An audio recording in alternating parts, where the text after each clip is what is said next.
It's Sunday night, 8 o'clock. Welcome to All Lacrosse Live. I'm Gary Groob in Toronto. With me, as always, I have Shawn Slaght and Moose Jaw. How are you, Shawn?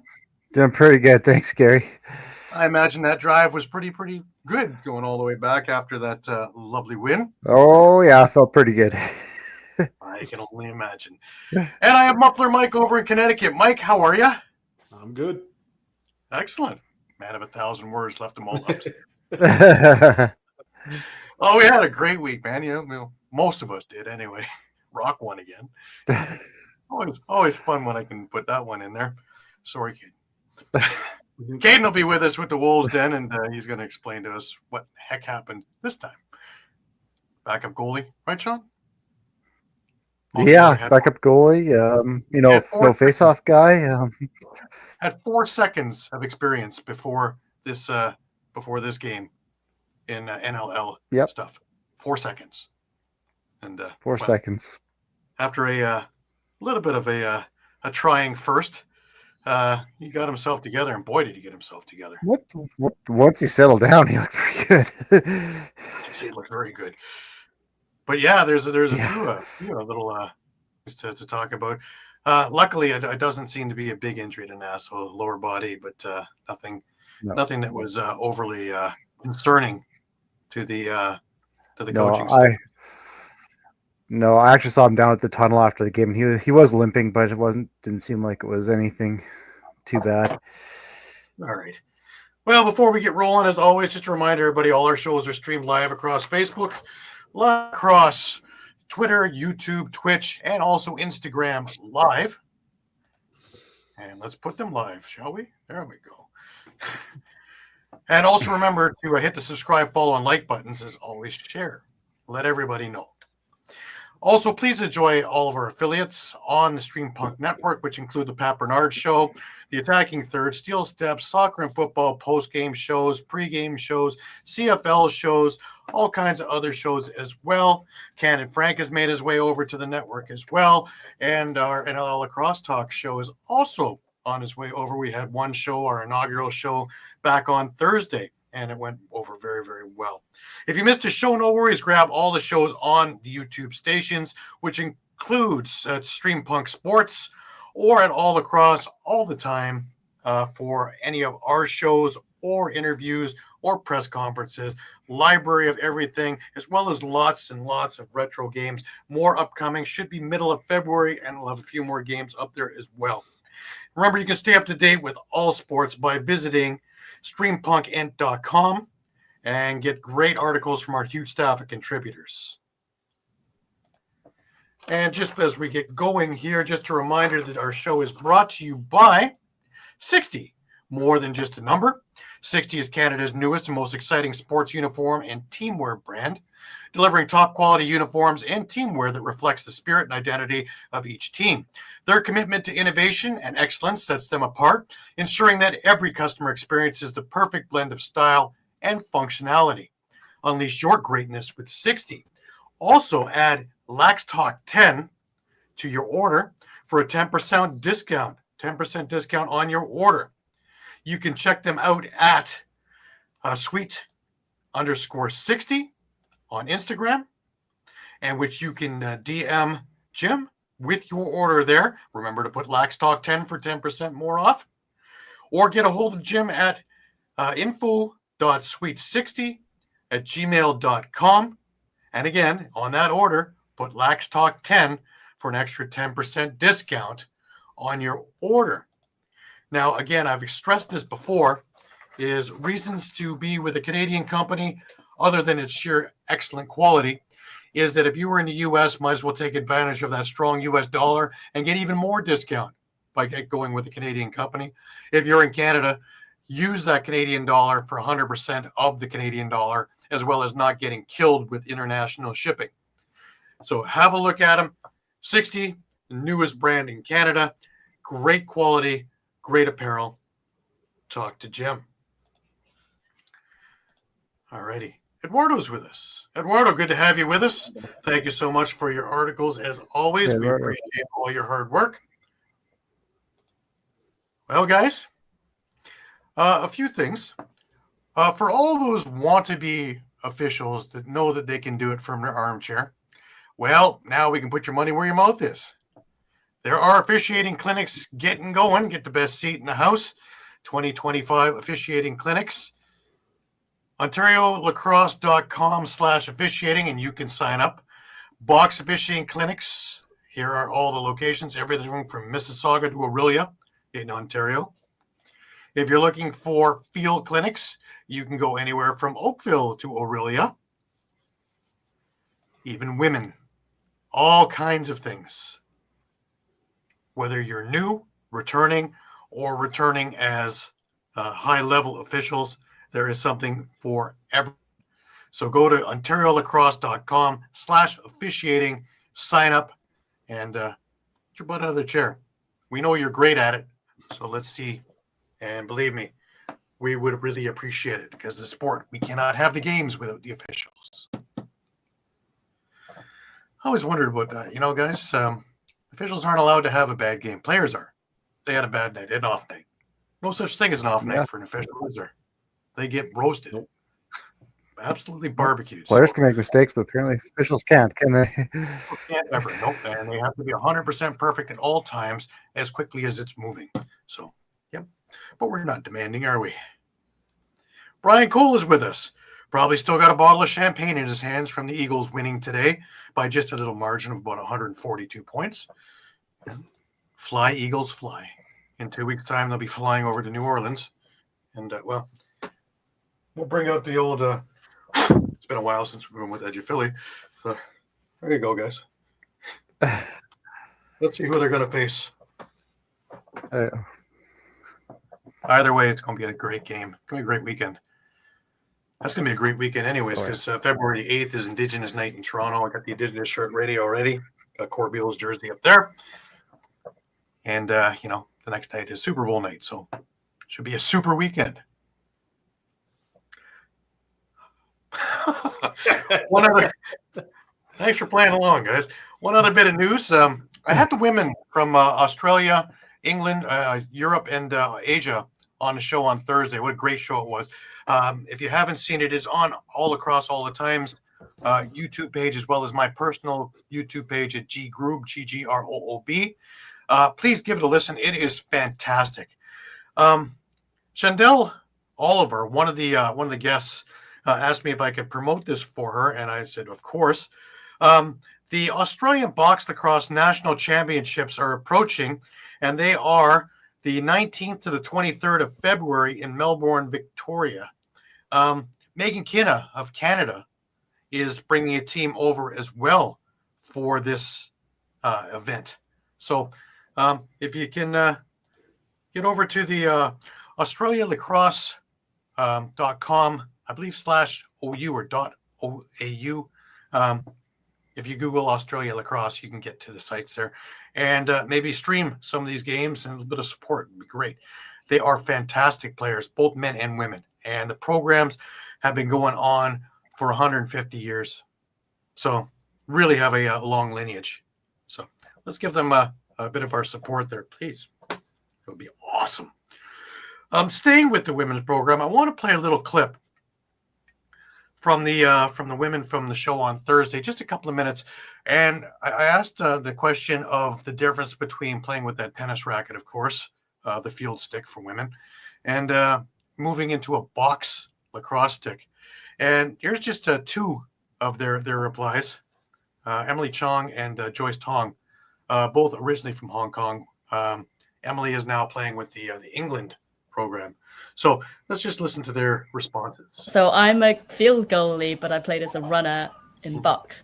And there are actually surprisingly a great number of field goalies playing and running, because the stick handling is quite similar. And we're used to wearing a helmet and wearing pads anyway, where I think quite a few people who in the UK who are not like willing to try boxes because they didn't want to be in a helmet and in pads and it's cumbersome. But I feel like the goalies are already like used to it. And with the box stick, it's a lot easier to catch. But when we coach people who've never played it, we just have like a bunch of sticks. Some of them have really big whips, some of them have not. So then you gotta coach them in a way that suits the stick. Whereas I think some of the coaches were just like, well, some of them would say, we got to throw like this. You gotta have your bottom hand into your elbow. Some of them, I know you pull it into your pocket, and it all kind of depends on, does your stick have a big whip? Does the stick have a high pocket, a low pocket, or a mid pocket? And I feel like suddenly it opens up like a whole world of different things that you can experiment, and you gotta have to be like, you have to be like really technical about the stick, the pocket, how it's strung, and the technique to use to throw with it, and then the shaft. It's like so many things going on. I think the stick is one of my favorite parts of box lacrosse. It suddenly opened up a variety of things I could suddenly do because I wouldn't drop the ball after doing them. Like I could move differently. I could have my stick in one hand much more easier than I would with the women's field lacrosse stick.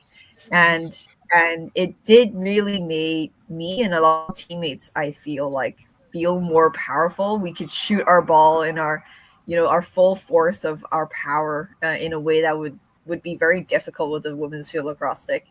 So that was, I think, my general overall feeling with kind of the stick that I had for box.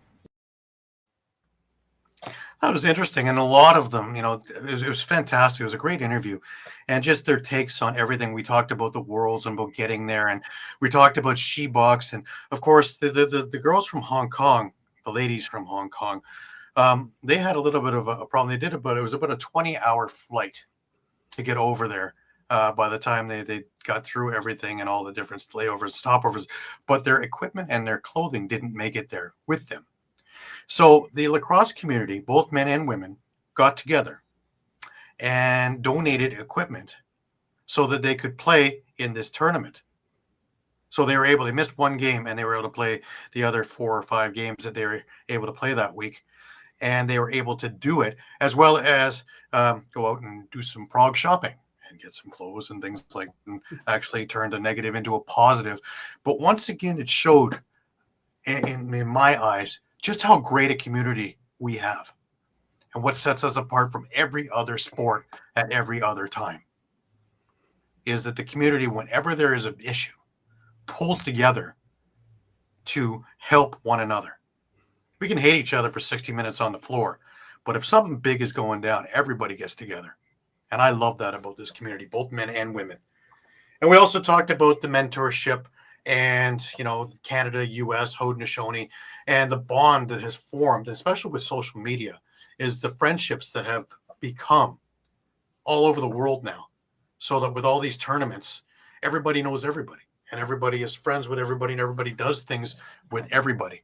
And to me, that's spectacular. And it's only going to get bigger and bigger. We talked about sixes.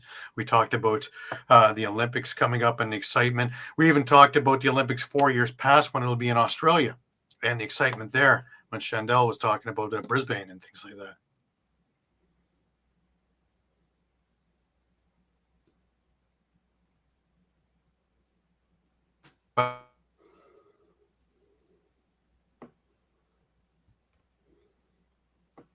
I'm back. And we talked about equipment. It's a normal Sunday, guys. Rogers. Yeah,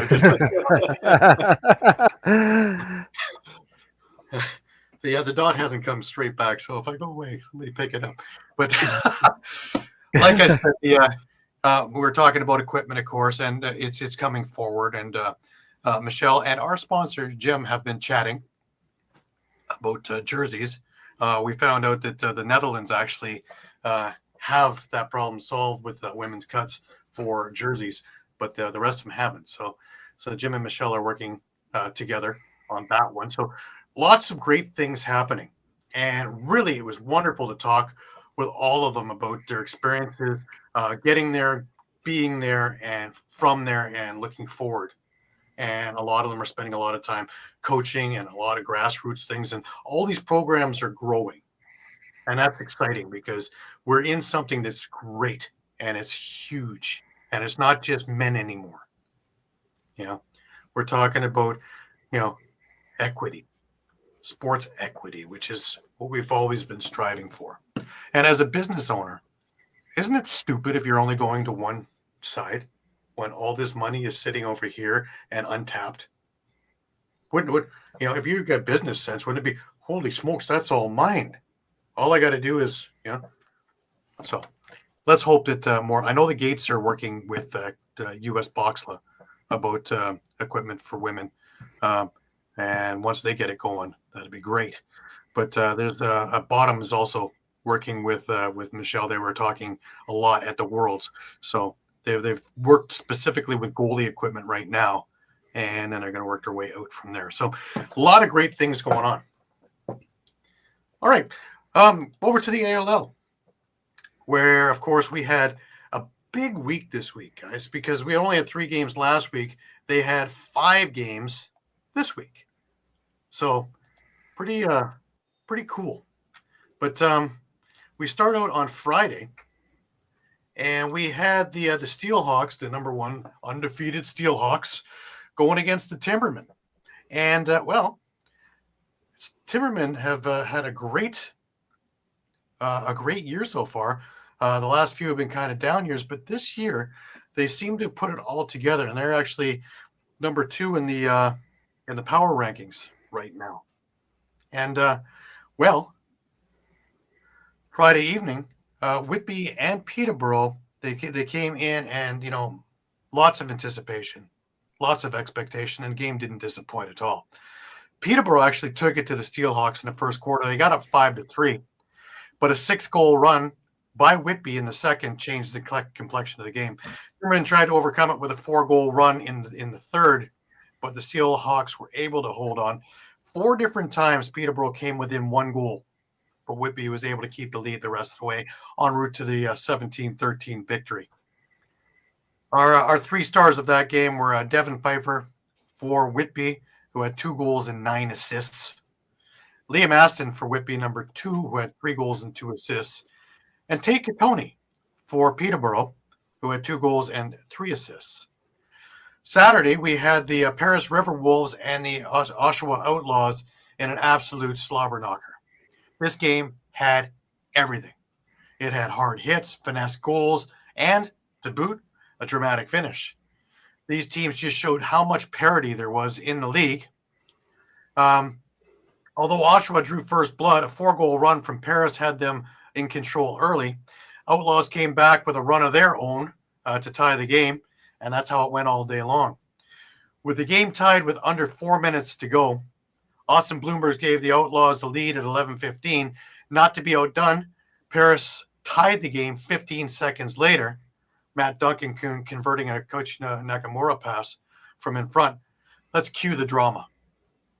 Off a timeout, Cayman Diabo, who already had 5 goals in the game, was able to beat Ryan Chikowski with just 19 seconds left with a high-to-high laser that caught the far corner for the game winner for the River Wolves. Paris walks away with this game with a 17-16 victory. Your 3 stars were Cayman Diabo from Paris with 6 goals, Matt Duncan, who had 3 goals and 6 assists for Paris, and Josh Taguri for Oshawa, who had 2 goals and 2 assists in this game. In the late game, it was just as exciting. Whitby played their second game in 2 nights, and they faced the Toronto Monarchs. And this game went to overtime, in which Whitby slid away with a 19-18 victory. This game was looking to be Whitby's first loss of the year, because with 5:21 left, they were up by, Toronto was up by 2. Whitby started their comeback, scoring 3 unanswered goals in a minute 29 to take that 18-15 deficit and send it to overtime. In OT, Matthew Bissonneau scored an unassisted shorthanded goal at 2:51 to keep the Steelhawks undefeated. Just great games. This afternoon, we had a couple of games. We had the Brampton Express facing the Six Nations Snipers. Now, if you remember a couple of weeks ago, Brampton fell on a bit of hard times. They had 2 heartbreaking losses. One, they lost to Whitby in overtime. And then the following week, I believe they lost to Paris by a goal as well. Well, the last 2 weeks, they've put the teams to the woodshed. They won huge last week over Oshawa. I'm not sure. But This week they had Six Nations Snipers and they beat them like a drum, 23-11. In fact, at the end of the first quarter, they were up 9-0. And this game was over from that point onward. Now, to give Six Nations a little bit of credit, they didn't quit. They got 9 goals in the second half to try and come back. However, Brampton did get 10 in the second half to keep pace with that. And the final score was 23-11. In the late game, Oswego versus Peterborough, the poor Oswego team, man, I tell you. It looked like they were starting off great. They were down 2-1 after 1. It looked like, they were going to really put it to the metal. In comes the second quarter. They gave up 8 goals in the second. And this game was not the same from that point on. It was 10-3 at the half, and Peterborough wound up winning 18-9. Well, there she is. Cam Milligan finished the game with 2 goals, 5 assists. Aaron Woods, sitting here waiting to get back on the Toronto Rock roster, 3 goals, 3 assists for Peterborough. For Oswego, the bright spots are Eddie Renault. He had 3 goals. Lucas Beaver had a pair of goals. Rio Johnson had a pair of goals. Stephen Portelli had a goal and 2 assists. So there is life there. It's just putting it all together. And, well, it's getting crunch time there because right now they're sitting at 0-7, right? So it's getting a little dire. Looking at the power rankings, of course, Whitby is sitting there as number 1. They are 7-0. Peterborough splitting the weekend. They are number 2 at 5-2. Brampton has moved themselves up to number 3, with a real good showing, 2 weeks in a row. Paris is sitting there comfortably as the 4th, 4-3 record. Toronto, even though they lost, is in number 5 with a 3-4 record, though they could have easily come away with a victory in this one. 3 minutes. That's all they needed. And they could have had the upset of upsets this week. Six Nations has had a couple of strange weeks, but they've had a pretty good season up till now in 6th. Oshawa, I thought they found their way up last week. They were good enough to win this week. Let's see what happens next week. And, of course, Oswego at 0-7, sitting in 8th spot. Upcoming, we have, on Friday, we have Brampton hosting the Peterborough Timbermen. And if all things are working, I should be at that game. Saturday, we have in Oshawa, the Six Nations Snipers facing the Whitby Steelhawks. And the Oswego Bears facing the Oshawa Outlaws in the 2 games there. Sunday, over at the ILA, you will have the Toronto Monarchs facing the Paris River Wolves. And the and that's it for that week. That's all the games. Taking a look at the ALL West, we had a couple of games. We had the Blackfish and the Grizzlies go at it. The Grizzlies came away with an 11-7 victory. Kristen Delby-Onko in net, and all of a sudden, the Grizzlies are victorious again. Amazing how that happens, right? Funny how that happens. Yeah, funny how that happens, huh? Coincidence, I'm sure. And, of course, we had the Sea Spray and the Eagles facing one another, and the Sea Spray came away with the 11-9 victory there. In ALL East Women, we had the Skyhawks beating the Cobras, the Firebirds just jumping all over the Arrows 11-1, the Blazers beating the Sirens, the Skyhawks shutting out the Arrows, the Cobras beating the Sirens, and the Firebirds beating the Blazers in their 6 games at the ILL on Saturday. If we look at their standings, the Skyhawks are still leading with a 5-win, 1-loss record. Firebirds are right behind with the Cobras and Blazers all at 4-2. The Sirens at 1-5 and the Arrows at 0-6. And that's it for ALL for this week. Well, guys, some great games. I tell you, again, I've said it many, many times. If you have an opportunity for only $10 or less if you're a senior or a student, get out to these games because you've got a lot of NLL caliber talent that are looking to get back from practice rosters on the main rosters, as well as a lot of up-and-coming talent worth your time, worth your money. As well as it's a who's who in the crowd when you head to one of these games. Really is amazing who you'll see there. All right, without further ado, why don't we bring Caden on? Because, well, I know he's chomping at the bit for this one. With the, of course, the Wolves Den. Sorry, Caden, he made me do it. And just to add to a little bit, I put the Gavin Prout one on just to remind you of last week. Just read my headline. Special. That's just Always love to read your lips. that's just the best that I can pull out right now. You cost me my Bet365 again. Oh, friggin' ho! You gotta win this weekend.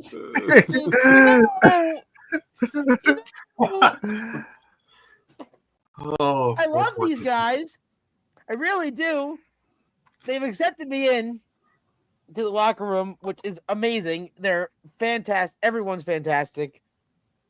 And I want to see them win, but they still cannot put together a full 60. They can't. Yeah. And your second half of Nightmares it continued because that third quarter was scary. Dougie getting pulled for Kid. Obviously, Dougie went back in, but Dougie was pulled for Kid for a little bit. Kid looked pretty good. Never mind. I like Kid. I've known him for a while, and I've watched him play junior, and I've watched him play senior B. And not the biggest guy on the floor, but boy, oh boy, is he ever agile. Not advocating for a Dougie sit, because I think Dougie obviously needs to play these next 3 games against high value opponents. But after Philadelphia, do you just look towards Kid for a game? That's he has to be playing up until Philadelphia, because those are all high key games that you have to try it. Obviously, you're trying to win every game. But I'm not saying putting Kid in is going to not win us a game. It's just, at that point, no matter what, do you go with Kid? Give him a game? Give Dougie a game off? I would certainly say if they don't win any of those 3 games, that for sure you put Kid in because you're going to have to see what the future holds. And at that point, it'll be over. Granted, it wasn't in. I mean, yeah, he didn't make a lot of the saves that he should have been making. It wasn't all on Dougie. It's also on the offense, who just kind of went bye-bye. Outside. They went outside shooting. The only guy inside was Dyson Williams. But it was eerily similar to the Rock when they were losing, shooting outside, not wanting to get punished inside. Which, shout out Dyson Williams, his first career night, 3 goals, 3 assists, which was great to see. I'm really... I really raved a lot about him last season, talking with Adam Levi at the game, just talking to anybody who would listen, saying that Dyson's going to be a huge impact for the team, and it's been a slow impact, but he's really making himself known, and it's great to see. And he's, I think, probably my favorite player. I love Alex, I love Ethan, I love Ty. They're all great guys, but just, I don't know, Dyson was the guy for this team, and I'm really happy to see him molding like that. Who thought this was going to be a rout when it was 4-0 early into the first? Even the Saskatchewan guy did. Yeah. And then all of a sudden, it changed. It changed on the goal review. After that, things changed. But it wasn't even that. It was Kostiuk all of a sudden got his bearings. And the game looked like it was moving a little bit quick for him at the start. And it looked like he caught up to the game. And, he's a top-notch goalie. He's a Minto Cup winner. He's a Founders Cup winner. He's a winner. He knows how to win. And it just took him a little time to get a little acclimated into the net. And he looked like he's been doing this for years at this level by the second half. Some of those kick saves that he was making in the fourth were just fantastic. Because Albany, to their credit, was really pouring it on to try and get in. And when it was 14-12, they were throwing everything at him. And he was just stonewalling. Go ahead, Shawn. I was going to say, Adam Lee, Levi, as you mentioned, some stats he threw out there. Kostiuk stopped 24 of 29 shots in the second half and 12 of 13 in the fourth quarter. As a 20-year-old who had, 3 seconds of NLL experience? 4 seconds of NLL experience before this game. That's astounding. And what was scary was after those 4 goals went in, our backup goalie was Keegan Bell. They literally had to go in the locker room and say, "Who wants to throw on the pads?" Because we don't have a backup goalie. So it's unless Kostiuk got hurt. Yeah, the heartwarming story there was they were trying to get Lane Ruska, and because of game day, they couldn't get the contract in on time to the league. So Lane wanted to be part of this, and Lane wanted to be there to help Kostiuk out. So he actually became part of the bench staff for one game. Yeah, he was opening the gates.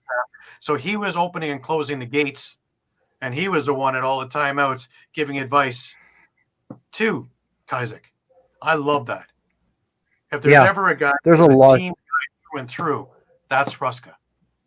Well, and that's the thing. That's a lot of the talk was that Lane got cut from this team in training camp. He could have been bitter. He could have said no, but he didn't. Right. That's how much of a stand-up guy he is. Right. Why don't we listen to Jimmy Quinlan, and then we'll listen to Thomas Kostiuk about the game.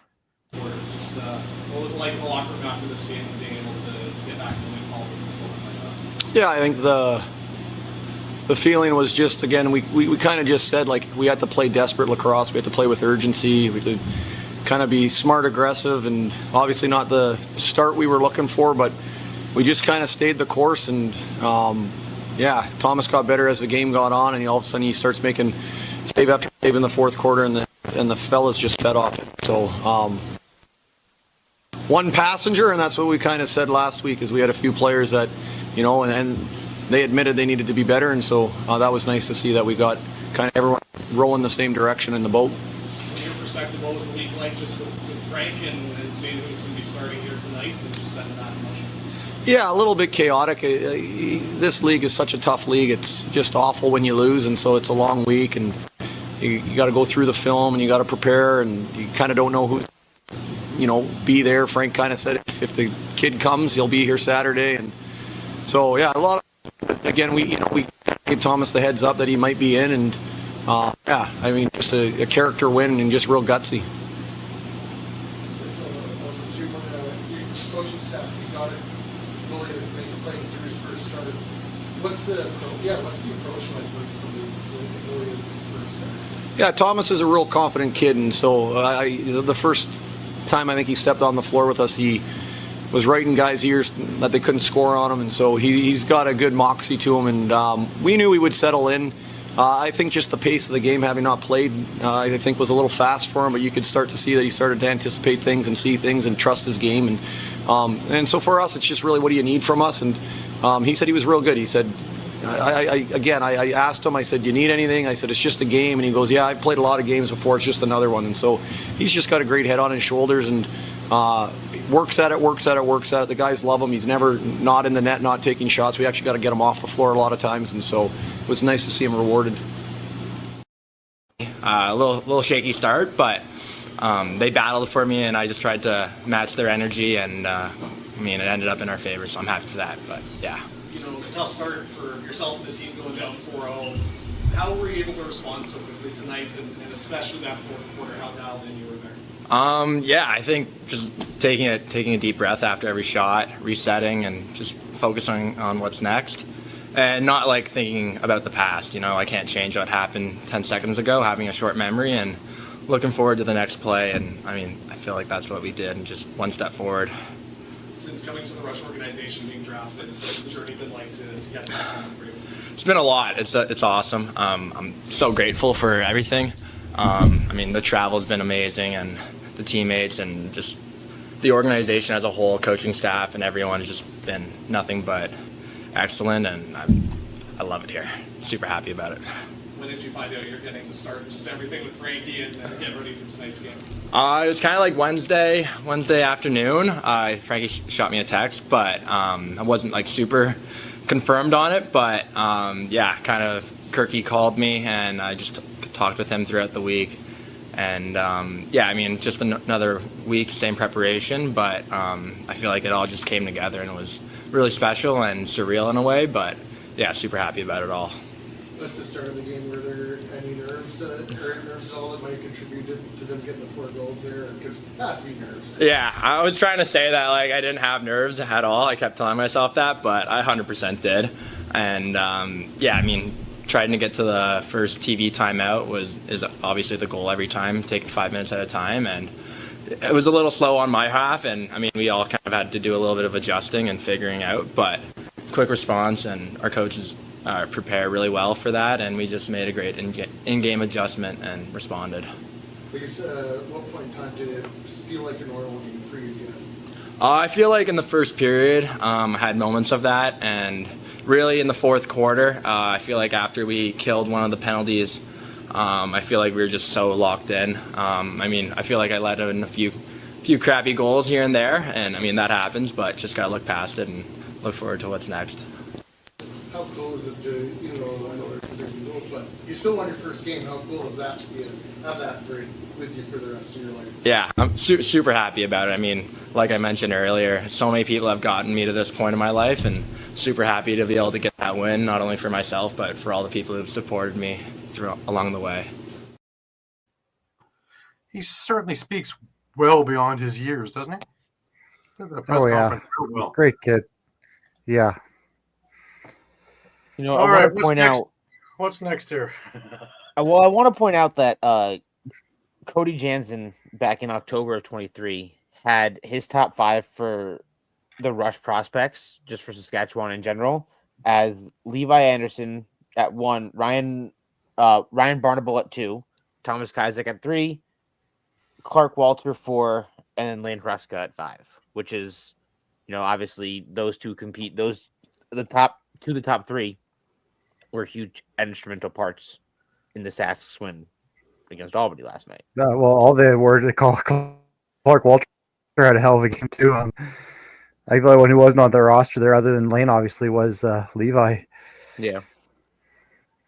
So it's just as Adam Levi said on his Twitter, like Cody knows his stuff, and when they were in Albany, I talked a little bit with Cody. I didn't really get to talk to him that much, so I hope as time goes on, I get to, know him more and get to learn from him. Yeah, and I know Cody quite well. Yeah, he definitely knows the stuff, and yeah, I mean, he's quite close to the team, obviously, and yeah, I mean, that game really shows the kind of depth that this rush team can have and how many weapons they have. Mm-hmm. Definitely. Both teams have tough ones next week. Saskatchewan winds up in San Diego, who is that wounded bear, who hasn't been able to score much, and with a week off, trying to get the needle back to N. And Albany has got the Buffalo Bandits in Banditland, which is never an easy task for anybody. But the undefeated Buffalo Bandits. So not an easy task ahead. Caden, what do you think? I want to reiterate what Simmons said in the press conference after their win against Colorado, is that they like to play in front of these big crowds. And what bigger crowd than Banditland? I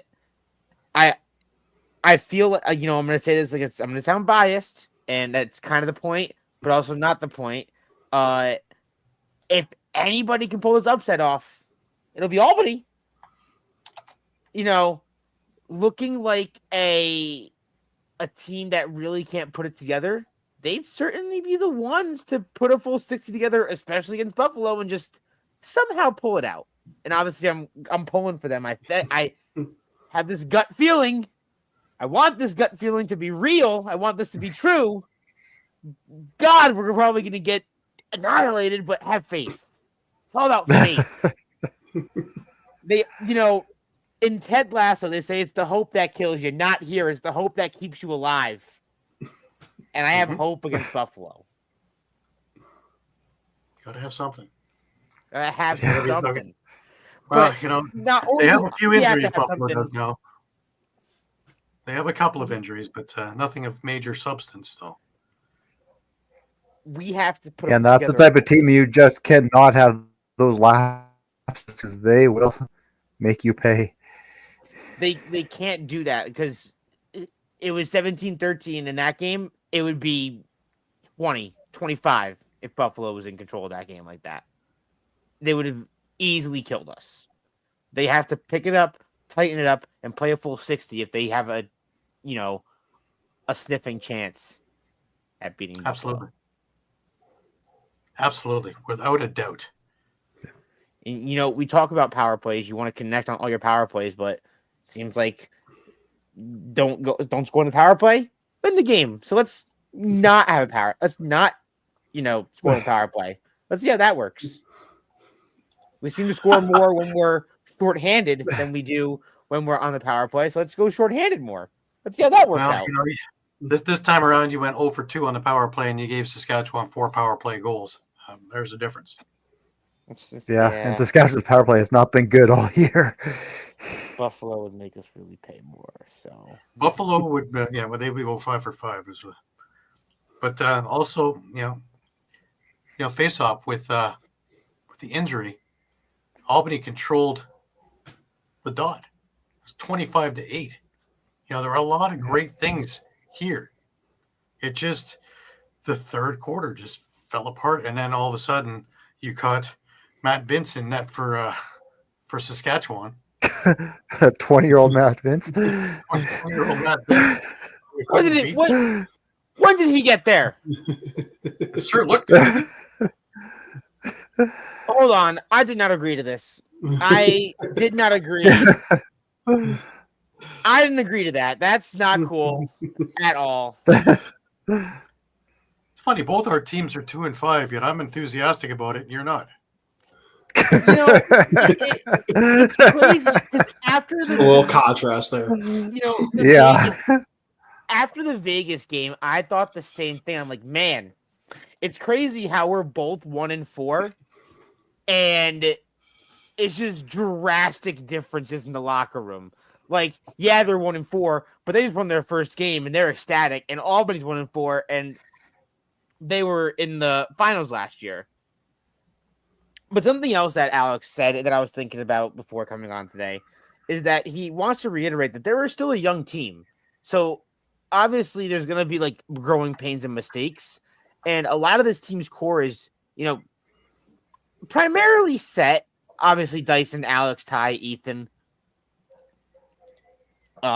Nick and Pat Kostiuk, Nick Tchaikovsky rocking the back end along with Jackson Ishimura, John Wagner, Colton Watkinson. Like a lot of the core, Dougie, is set.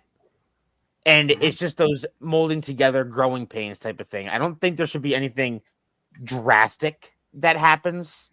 I mean, I think they just stay the course. It could be a trade that happens with an unexpected trade to grow for draft pieces for the offseason, but I really can't see a trade on this roster right now. Right. Like looking at it. Because, a lot of it's set in stone to me.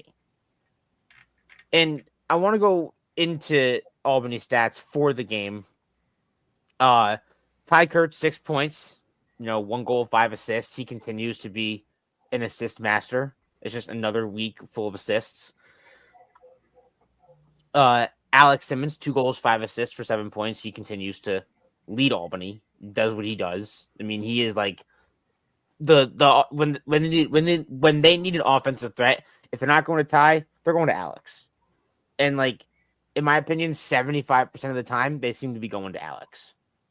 He seems to always run the hot hand, while Ty always seems to be the one to dish it off. We had Zach Mason with a hard goal to the net. That was a great goal by Zach Mason. Hard to the net, former hockey player. So it's my type of player, my type of guy, and that's just like a hockey type goal, getting right into the net, going hard to the net, not afraid of what happens, and just put it in. He did that. We mentioned earlier Dyson Williams, 3 goals, 3 assists for 6 points. Ethan Walker, 2 goals, 3 assists for 5 points. And, Carson Moyer continues in his second week, 2 assists. I continuously get impressed with Carson Moyer, and that's just 2 weeks in. I think he's going to be a great addition to this roster, and I can't wait to see him next week against Buffalo, the next home game against Ottawa. Those are going to be some good ones.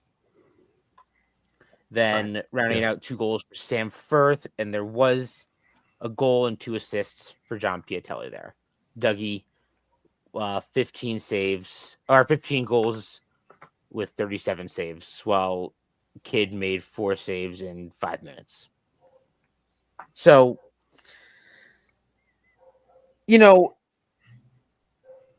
the offense is not there, but it's just that they're, like we've been saying, collapsing. And it's we talked about that third period. It was that third quarter. My mistake. Yeah, and I thought it was probably even more the defense on this side because, you put up 13 goals. That's a decent output, but you gave up 17. 100%. Yep, definitely. Yeah, all right. And I just want to throw this one. I just want to throw this one stat from the Rush too. Jake Boudreau, 2 goals, 1 assist, 8 loose balls, 1 block shot, 1 turnover, 2 caused turnovers. That guy can do it all. He can score. He can go back in defense. He's a guy that you just have to keep your eye out whether on both ends of the floor. Absolutely. Definitely. Absolutely. Well, that was a hell of a game.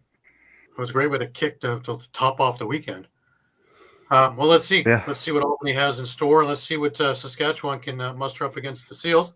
Both are going to be great games next weekend and a huge slate of games next weekend. We make up for only 4 this weekend. I want to go to one of the Friday games, and I want to do the Vancouver game. Of course, this was a pitcher's duel, Vancouver and Ottawa. Vancouver comes away with the 8-4 victory. Charlotte Beatties drops 3 goals and 3 assists as the Warriors win 7th straight at home. Teat held scoreless. That you don't hear about ever. Wow. But we've talked about it forever. If you can control him, most of the time you can come away with a W. Case in point.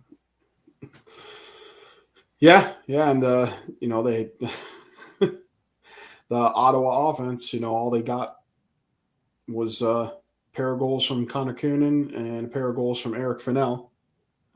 Each of them had 2 goals and 2 assists. Teat finished with 3 assists. You had Kyle Matisse, Jacob Dunbar, and Taggart Clark each with an assist. And this game could have been a lot worse if not for one Zach Higgins. 41 saves in the losing effort. And yeah. And, yeah. yeah. No, I'm not gonna take shots at Pat this week, but if he shouldn't need any more proof that Higgins was not the problem in Philadelphia, because Ottawa should be 5-1, and 2 of their 3 losses they've allowed 6 goals and 8 goals. So, in those 2 games, Zach Higgins was not the problem. Mm-hmm. So, agreed. And on the flip side, we were just talking about, Christian Del Bianco earlier. How smart is Mouse looking, deciding to roll the dice on Aiden Walsh this year. 33 saves, only 4 goals allowed. Like I said, they got a hat trick and 3 assists out of Charlotte Beatties. Keegan Ball had a goal and 4 assists. Ryan Martell finally getting off the schneid with a goal and 3 assists. Marcus Clarich had a goal and an assist. Owen Grant, an assist, 10 loose balls, 2 block shots on the night. So talking about Swiss Army knives like Ryan Barnable. Owen Grant's quickly becoming the Swiss Army knife for Vancouver, more so than Reed Bauer. Oh, yeah. So. Absolutely. Well, So- Mike, while I got you smiling, I just want to bring up this week's pick'ems. And history was made this week. That's right. You're not reading your screening correctly. I did not reverse the numbers. I'm not dyslexic. Muffler Mike with a 4-0 week. Tom with 3-1, and the rest of us sitting there with 2-2, banging our heads off the wall. Shawn still in first place at 30-19. Mike has passed me now in second, 29-20. I'm there at 28-21. Caden is on my heels now at 26-23. And Pat is coming there. He's trying to get to 500 at 22-27. You know, Wow. It's crazy. It's crazy. If you take my record from this week and flip it, it's still the same.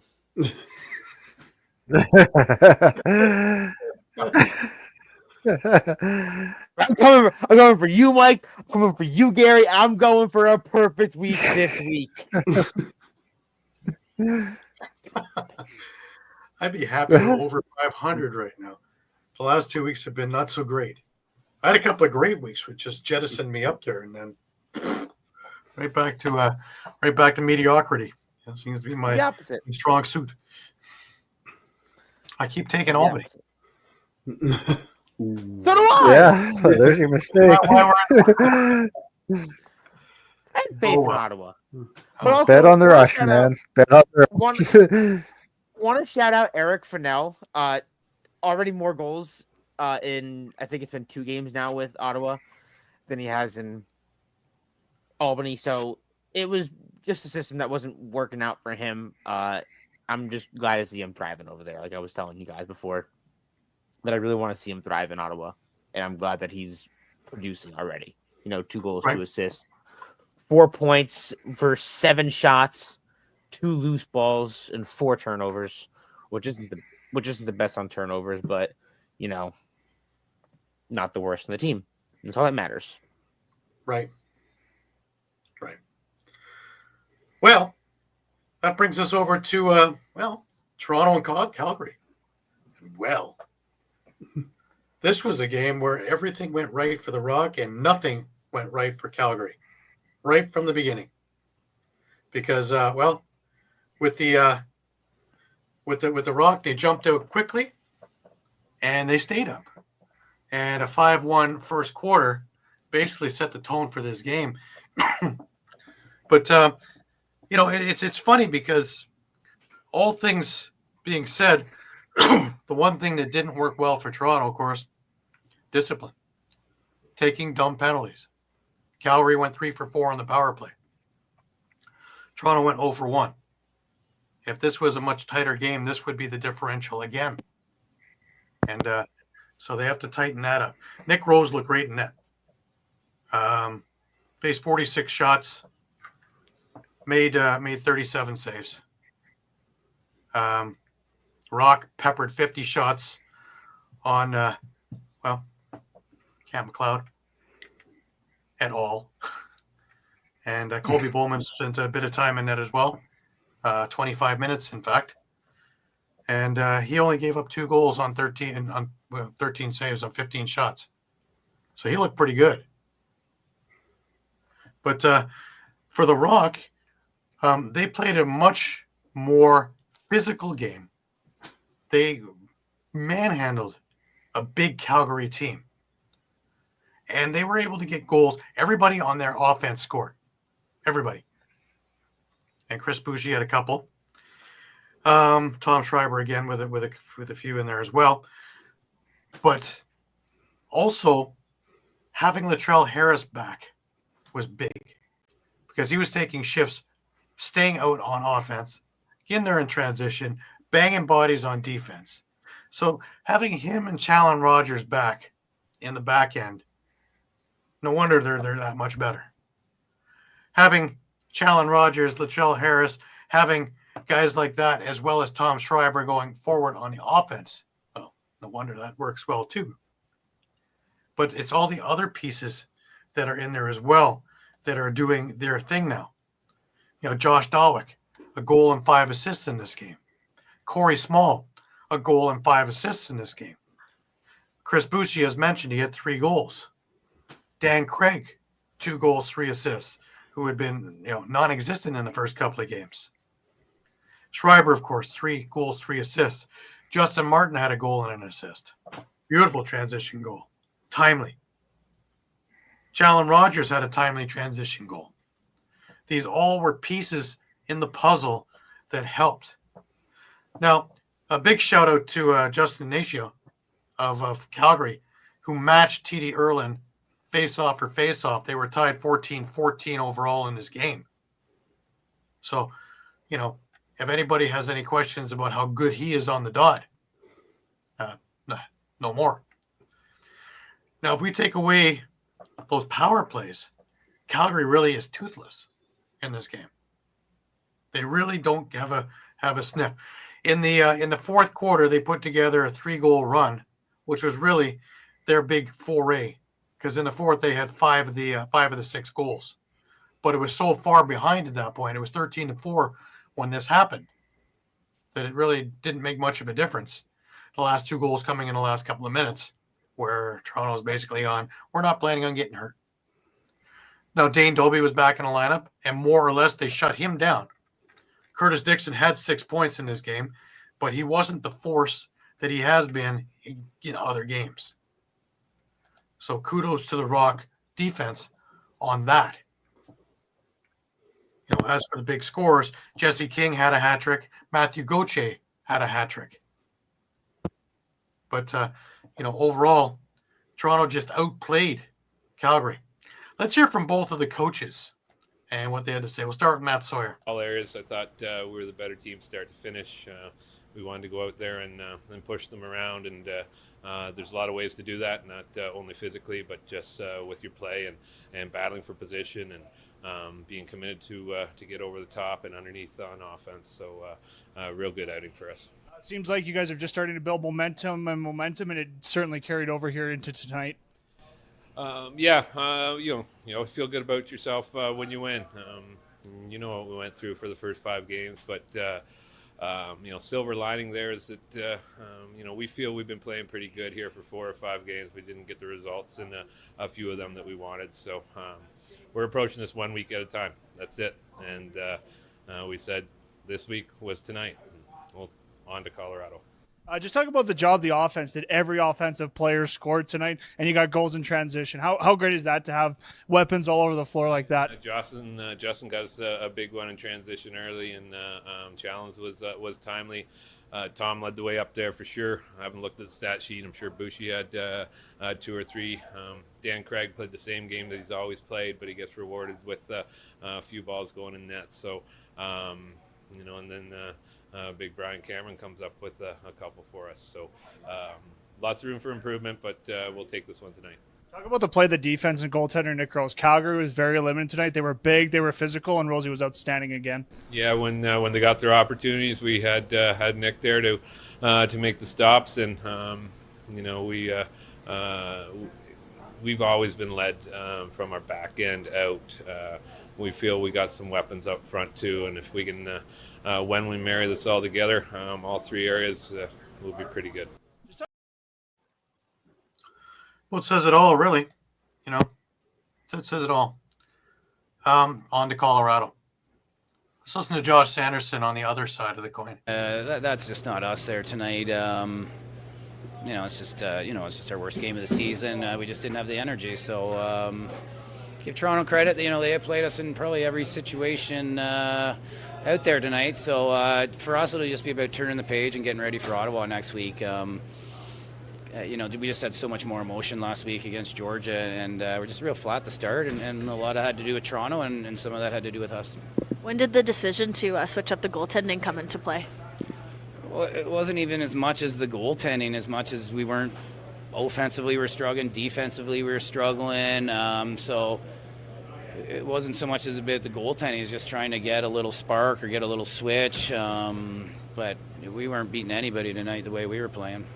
Having a bit of that next game mentality, what's kind of crucial to rebound and respond from this? Yeah, I'm not worried about us responding, that's for sure. Like I said, a short week. no excuses. We had to bring more energy, and I think we'll have that next week. It wasn't a good game for us, so it was our worst game of the year. And Toronto, like I said, had something to do with that. And we just got to get better from it and learn from it. But we're not going to dwell on it because we've had a pretty solid start to the season, and we just got to clean up a few things. Yeah, there's no reason to push the panic button. They've had a pretty good year overall, but they have had a lot of close games, and this one was not one of them. And the thing for the league to take notice of is the Toronto Rock are almost 100% healthy for what they're going to have for the year. Of course, Mark Matthews is out for the year with surgery upcoming, and but Brad Kreese should be back next week as well. So that pretty much is the lineup set. What was supposed to come out of training camp. And that'll be the first time that they have a full lineup, per se, to face Colorado next week in the Loud House. And they're on the upswing. These guys are feeling good about themselves, and they're getting inside, and they're shooting from behind the net, and they're dipping and dunking. And Dan Craig is going across the crease, and Josh Nowick is going across the crease. I don't see all these outside shots. In fact, the occasional outside shot that I see is just keeping the defense honest, so they can't jump in on the guys going around the nets. So it's actually being used correctly now. Now everybody is there. And guys like Tom Schreiber can just create magic doing things like that. So all the pieces are there for a change. Go ahead, Mike. Yeah, conversely, I was going to say Calgary's running into a little bit of a gauntlet here the next 3 weeks. They've got at Ottawa, week 10. Week 11, they're at Vancouver, who we just saw won their 7th straight at home. So that place is becoming a difficult place to play and win in. And then in week 12, they have a doubleheader. They're hosting Saskatchewan and hosting Vegas. They're also getting over 10,000 fans to a game. So it's becoming a very loud place. Yes. So it's becoming a home floor like a Banditland, like Toronto and Hamilton or Toronto and Mississauga now, which is still a loud building, full. Yeah, and Saskatchewan in their winning days. I think in one of the post game clips on the Warriors Twitter site, Aiden Walsh alluded to that, and he actually mentioned it in the post game interview too. I think right after the game that he said, we really want this to be a place where the fans want to come, they want to be loud, they want to, they want to represent, and they want to support. So, yeah, yep. And not since I can't even tell you when with that franchise. It wasn't Langley. It certainly wasn't Everett. Maybe San Jose. But if it was, they moved, right? So I can't remember the last time that this franchise was that vivacious. It's been successful. It's won, but that doesn't, translate into a lot of fans. Now they're getting the fans. Well, we knew that when they moved out of Langley and went back downtown, first of all, it's easier for everybody to get to, being it right downtown. Right there where BC Place is, Rogers Arena. Right on the SkyTrain line. It's easy for the people that are on the island to get to the game because the game can get out early enough and they can still catch the ferry back and not have to make it a weekend in Vancouver, which is expensive. So, there's a lot of upside and win to this. And boy, oh boy, and marketing to the youth. And they're having the biggest party in town when the Warriors are playing. And it shows. And these guys are gravitating towards it and making it a very difficult place for everybody to play. Isn't that what it's supposed to be? Yep. Yeah. Saskatchewan. Too, the winning helps too, right? The winning helps too, having a team to watch. Because I remember those stealth days in Langley where, let's face it, those were not good teams. No, and I was tough to watch. I was at one of those games, and boy, oh boy, it gets lonely in that section by yourself. Or you can go up to the top there and try and find someone for, the only place I know where you didn't have to line up for a beer. There's no one there. Yeah.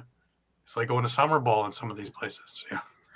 You're one of a couple of hundred. Yeah. A couple of thousand. Very, very strange. But they've seemed to find the right way up there, and they're being successful. And they stopped a very, very good Ottawa team. So anybody who had any problems with the week previous where they had a couple of losses, granted both close ones, still, I wouldn't worry too much. Those were learning You either win or you learn is basically the way it's going there. And they took lessons from it, and they sure tightened up their defense this week to make sure that this didn't happen. We had one last game in this week, and that was another. Wow, talk about snake bit, eh? The Rochester Nighthawks, in 2 consecutive home games, have lost on the last possession, basically, in both games. And McLaughlin scores 4 goals. Williams finds the net in the final seconds. Fields drops a goal and 7 assists in a loss. The Mammoth, they win 11-10. Like I said, we brought the Gavin Prout shirt out for it. But wow, another great game. And it had everything. And Hutchcraft, boy, oh boy, did he look good in this game. But, looking at it, back and forth all night long. And really, it looked like Rochester was going to run away with this game. They got up, was it 9-7 at the half on a really good, ninth after 3 quarters, a really good third quarter. Ian Lord got his first goal of the season. There's something. And on that play, he was looking to pass it off, and he had nobody to pass it off to. So shoot. Found the short side. Nice goal. But there was no one to pass it to. It's kind of like Dane Smith that one game, I was trying to pass it, I had no one, so I shot. Yeah. Thomas McConvey, he looked good in this game. Kyle Waters, he had a couple of goals in this one as well. But you ran into, Eli McLaughlin. What can you say about him? He just put the team on his back in the third and in the fourth. Will Malcolm, how big is that, getting him back for this Colorado offense? Yeah. Because games where Ryan Lee isn't the star, you have McLaughlin, you have Malcolm, you have other guys in there also that are jumping in. Connor Kelly. It's coming from all over. Owen Rain, that was a beautiful goal off the ref. Great assist from the ref. That thing was going to die in the corner, and boom. Perfect positioning. Yeah, you use everything, bank it off whatever you can. It's like passing off the backboards to yourself, and and you go. But you're just so worked, And of course, what can you say about Zed Williams? I was thinking about that before when they called the timeout. That of all the people I would want to give it to, is that Howard Service shot that he had, that he can just find a corner. Low to low, just a laser on the ground, and sure enough, he finds his way in there, and boom, and it's money. And with 3 seconds left, 2.3 or whatever seconds left, and that's it. That's game. So in less than 3 seconds, Rochester loses 2 games. That's hard. That's heartbreaking for them. Yeah. Those sting, because both of those could be in the win column for them. You mentioned a lot of players for Rochester. Also, Connor Fields, 8 points, a goal and 7 assists, and Ryan Launchbury with 2 goals and 4 assists. That was a really good outing from Launchbury, in my opinion. Absolutely. I've said it since the beginning. There's so much talent here that it's really hard to fathom that they're not getting it all together. But a bounce here and a bounce there, and these are all victories. Like, they're a strong team, just been snake bit recently. And you take a look at someone like Lansbury had 8 shots on net. A couple of bounces here, a couple of bounces, 2 goals or 5 goals. And some nights it is. Yeah, and you mentioned changing the outcome of those 2 games. That puts them at 5-4. They'd be in 5th place right now. Yeah. And we've already talked about it. they got kind of they kind of got the raw deal, at least from the start of the season. Next week. Well, they got 3 road games now, right? Well, next week they play at Philly, and then in week 11 they finally get their first bye. Yeah. So they have played every week this season. Yeah. And tired. And so, well, it's not even so much that it's those two outcomes in particular, the home game against Halifax and now this one, where they basically lost in the final 2 seconds of each game. Yeah. You're looking at now they're 3-6 when they possibly could have been 5-4. They're going into Philly, play a tough Wings team who are 5-2. Let's give them those wins, and let's say they lose to Philly. Now you're 5-5 versus 3-7. Yep. Yeah. Playoff chances are looking a right in the pack. Yeah. 5-5. It just seems really hard to pull a win. The schedule makers weren't good to them either. Like I say, they've used up a good chunk of their home wins, or their home games. They have the next 3 games, so the next 3 and 4 weeks are all on the road. Those aren't easy ones either. Philadelphia isn't an easy one. Saskatchewan most definitely isn't an easy one. And then you have Calgary, which also isn't an easy one. So before they come back home to face Albany on the 28th of February. Which looking back on the road, then back on the road again. They're at Vegas and at Ottawa before hosting San Diego. So and even and gauntlet there.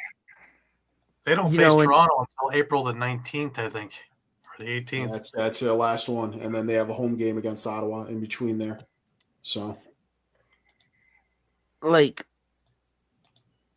going to be that biased fan, but a Buffalo loss puts us at 2-7. I think they can sneak out a win against Ottawa, putting them at 3-7. Then they have Philly. That's probably 4-8. That's going into week 13, week 14. That's when they have Rochester, a potential 4-8 against a potential 3-7. That's going to put Albany more hungry for that win, I think. I mean, obviously, Rochester's at 3-7, but I feel like, I don't know, Albany might just have that extra push, and that could push Rochester down even further, which is worst case scenario, obviously. Right. Yeah, no, Ozzy would say the same thing. I wouldn't put Albany as a pushover or an easy game at all. No, I'm definitely not. It's like we've mentioned, and I keep preaching. I'll keep preaching to the choir until they shut me up. But it's the second half of horrors, and like they proved against Colorado that if they can play a full 60, they can. Like that was their most complete game against Colorado. They proved that, and if they play like that, they're definitely no pushover team. Obviously, you're not going to be a pushover if you just were in the NLL finals a year removed. Right. But I agree with you. Yeah. I really do, Shawn. I really do agree with you. Yeah. No, I'm right with you. I mean, there's enough talent on that Albany team. There's just no doubt about it. Just for whatever reason, they just, like you said, can't put it together for 60 minutes. And like Alex has preached, Clarky has preached, Ethan, Ty, I've said it this show enough. The core is set. Like the core of the team for Albany is set. It's just now molding it together, mending it together. And obviously, a down year sucks, but the fans are still behind them. And if they don't make that playoff push, they can go right for it again next season. Obviously, it's a next season thing, but the year's not over. It's not. I'm not saying year's over. We're 2-6, years done. Look towards next season, but it's just it's a bright light in a time of tough. Yeah. I agree. I was saying the same thing when the Rock were 0-5. You know, it's not over. You know, an 8-10 team can probably make the playoffs. It's just about getting hot at the right time. Every team has got to get the I mean, talent. again, an 8-10 team. An 8-10 team made the playoffs last year, and they were tied with 4 other 8-10 teams. So, and you know, and like you're saying, Caden, Caden, even if they don't make the playoffs, just looking at this roster, and especially how young they are, there's going to be success down that road. There's just no doubt about it.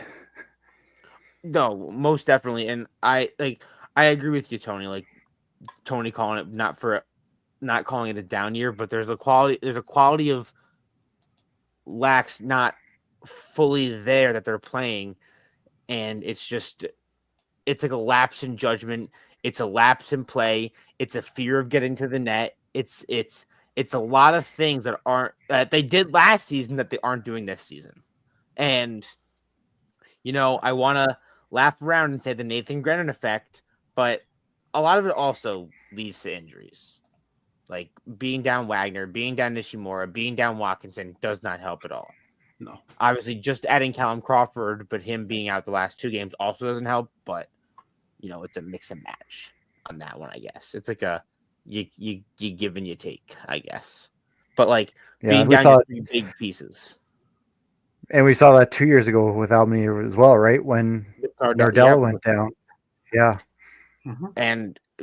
And I talked with Albany's PA announcer about this actually before my first game, because I didn't even I'm not gonna lie, I'm still new to this whole NLL thing. I didn't watch Albany at all when they're 3-15 season. I came around the off season, started paying attention in the off season when they got Dyson, and then I was talking with the PA announcer. Shout out to Mike Falvo. We were talking about it and how Albany was just trying to find someone to take faceoffs that entire season, and nobody could do it. Nobody could step up to the plate like Nardella could. And, you know, I never got the chance to go back and watch those tapes about Albany without Nardella, but I don't even want to imagine it. Watching him in the faceoff dot is like watching a master at his craft. It's amazing. He's trained so many guys to be great face-off guys over the years. That I've mentioned it before. He reminds me of a Jeff Snyder in that regard. He's just with more of a calm demeanor. He can channel it. Whereas once Jeff lost it, forget about it. You know, if you can get in just Jeff's head, forget about it. Tony agrees with you. Yeah, and not even just a standout player, but a standout guy. Like I'll preach to the choir that entire locker room has been incredibly welcoming to someone like me who's new, completely new. And it's not even just the locker room. It's Steve. It's Clarky. It's the whole the fans that are there, the staff that are working at MVP. But again, the entire team are a great bunch of guys, and you know it's been great getting to know them. Definitely. I enjoyed my time at MVP Arena too. I love the staff there. They're fantastic. Very accommodating. Alrighty, so that's it for the NLL for this week. Again, next week we got Vancouver at Halifax, Calgary at Ottawa, Albany at Buffalo, Rochester at Philly, Toronto at Colorado. Georgia gets back in the saddle against Las Vegas, and Saskatchewan takes on San Diego in the late Saturday game. All things working my way, I should be at the Bandits game. So that all depends on Mother Nature. But hey, just a reminder to everybody that we are on Facebook, we're on Twitter, we're on Instagram, we're on Thread, we are on YouTube. Come back and see us 3, 4, 5 times a day because the news is always changing, and we have our fingers on the pulse of the situation, and we are up to date with everything. So as soon as we hear it, we get it to you, and it is our privilege to do that and our pleasure. Last words. Kid, let's start with you. Man. Play a full 60. Hope. Don't let the hope kill you. Let the hope lift you. Another Ted Lasso quote. Be a goldfish. Be a goldfish. Have that short. Be a goldfish. I'm being a goldfish with the season. Be a goldfish. I love it. Mike, last words to you. I'm just looking forward to week 10, seeing everyone in action. Some big games. Most of these games, except for Albany Buffalo, these are all lone meetings. So could be important, in terms of the standings when it comes down to playoff time. So every game matters. Every game matters. Shawn, final words to you. Yeah, I guess I'm unlike everyone else. I'm smiling like the butcher's dog after that game this weekend. I mean, you saw this Rush team that faced adversity and came together truly as a team to win that one. So that was really great to see. And yeah, you look at those standings, and like Mike said, it's so tight. Like the parity in this league is unbelievable. Anyone could win really on any given night. So am I, Tony. I'm fully sold on Ottawa. I like that team. I've said it many times. I love the branding. I love everything about Ottawa. Not saying the Riptide wasn't bad, but just Ottawa just is perfect. Like the Black Bears are perfect. Yeah, they fit in with the society there.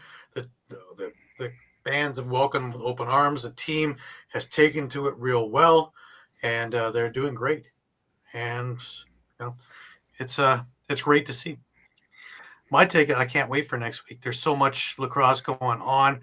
There's so many big games. I can't wait to see the Rock against Colorado and really see the litmus test there and how it goes. I'm looking forward to getting back out to Bandit Land and seeing everybody out there, as well as some ALL stuff on Friday night. I should be in Brampton for that game. Again, Mother Nature cooperating. This time of the year, who knows?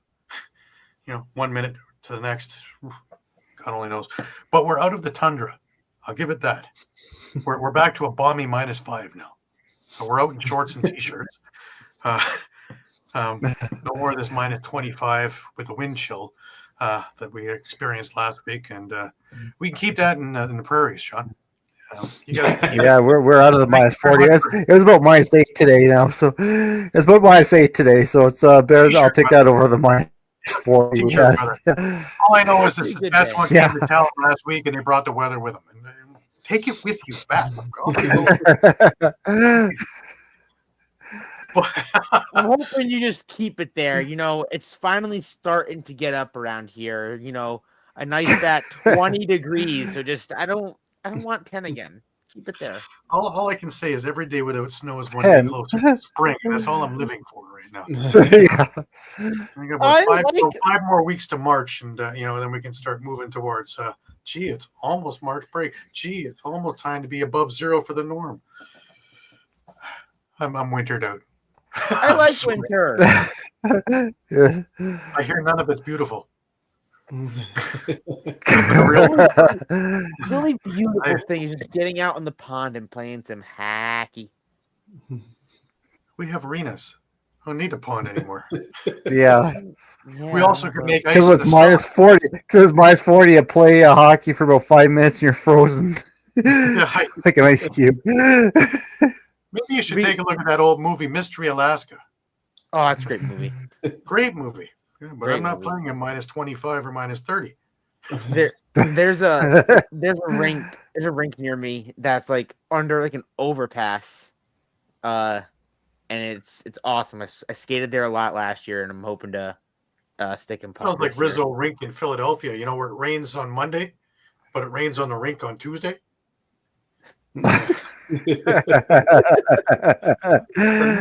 Indoor/outdoor arena. Yeah, it's exactly it. It's like an indoor/outdoor, and I love it. It's awesome. Wow, we got off topic, but hey, it's worth it. So remember, keep your stick in your hands, keep your stick high and your spirits higher. And until next week, for Shawn Slaght and Moose Jaw from Muffler Mike in Connecticut, and for Caden Blint over in Albany, I'm Gary Groob in Toronto, wishing you the best of weeks.